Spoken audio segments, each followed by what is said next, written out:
Alrighty, class. You have 5 minutes to finish your biography assignment, and then we'll be moving on to vocab. So I'd get to it if I were you.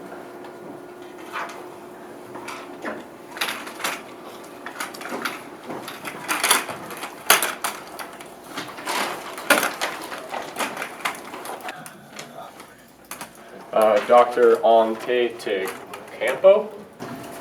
Cornelius, I've told you this 1,000 times. Can you say Antetekoumpo? Antetekoumpo. What do you need help with? I don't understand this question. I don't see how -5 + 4 equals that. I have a PhD in psychology. Why am I teaching math? Why are you teaching math in a biology class? Don't ask me.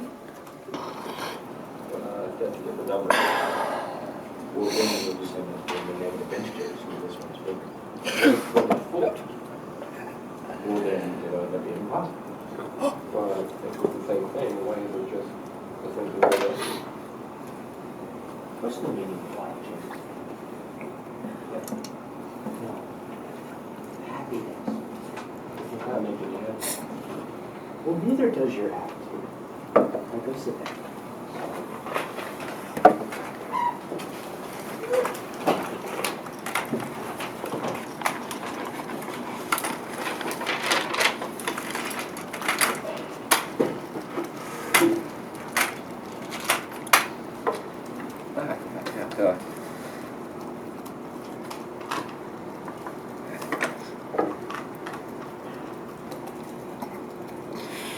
That's nice.